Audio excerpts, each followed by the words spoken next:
Why would we take him and put him in a situation to be fighting on a platform that nobody's watching? That's all I'm saying. The proof is in the pudding that nobody's watching this because the numbers. What did you call it instead of the zone? It's called the dead zone. The dead zone. The dead zone. The dead zone. Now we know who is really the dead zone. And we'll talk about Showtime boxing in just a minute, but it cracks me up, these aerosexuals. They're asking Terence Crawford, is the fight going to be at 147 or 154? I mean, does it really matter? I don't think Spence lost the fight because he was weight drained. I think Spence lost the fight because he didn't have the skills to beat Terence Crawford. But you cannot tell the aerosexuals that. They believe 7 pounds, all of a sudden, Errol Spence is going to turn into Superman. Well, in their case, Jaws. Like I said before, if Terence Crawford is planning to defend his titles against Jaron Boots Ennis at 147, he should have the rematch at 147. If he's not, he's getting ready to give up the titles, then he should have the fight at 154. But as far as the rematch goes, the only way Terence Crawford loses if he gets one hand tied behind his back and he has COVID.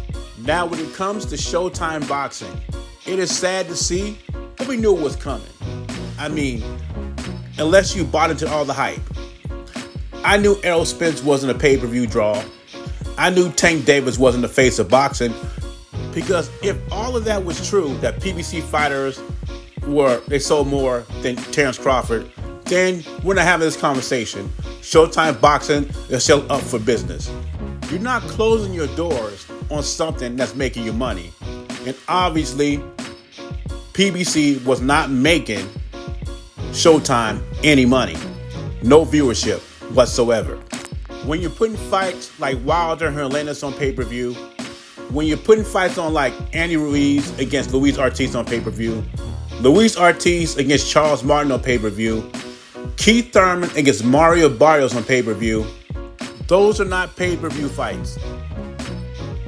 Those fights should be like on an ESPN Saturday night card or like any other cable night card. That would be an HBO After Dark fights. That's what those would be. Not pay-per-view worthy.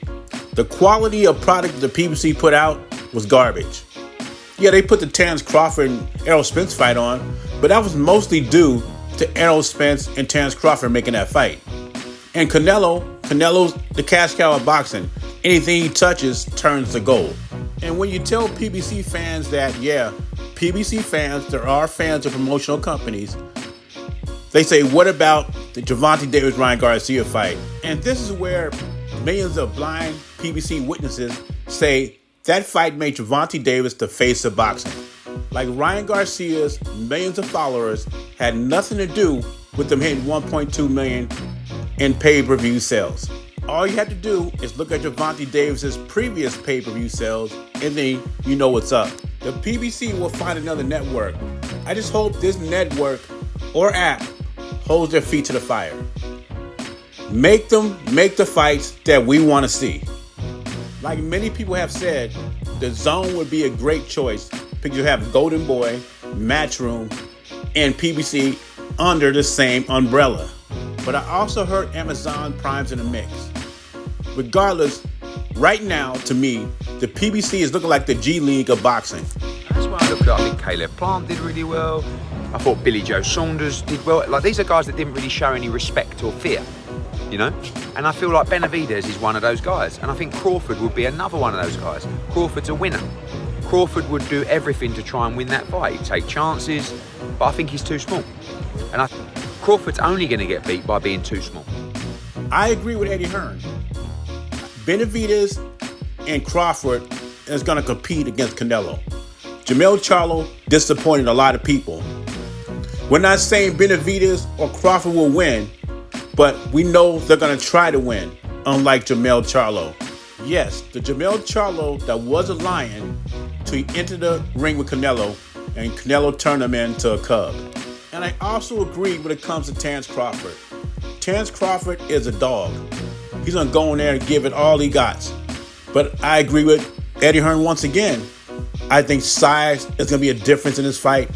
And not just size. Canelo is very skilled. because Spence had size, and we know what happened to Spence. And when we talk about David Benavidaz, this is the fight of his life. If he gets past Demetrius Andrade, I do not see David Benavidaz running from Canelo. I do not see that. I think David Benavidaz really thinks he's a Mexican monster and he's going to come after Canelo. But I think his style is tailor-made for Canelo. And I think ring IQ will play a part in this fight. And I don't think he's been in there with a puncher like Canelo. And David Benavidaz does not have the best defense. But as far as competition goes in boxing, those two guys will compete. And of course, we can throw Dimitri Bivol in there. Also, David Morrell. He's a dark horse. But the bottom line is this. They will come to fight, and they do not fear Canelo. Anyway, leave your thoughts and comments below. Jay Beasy, I'm gone.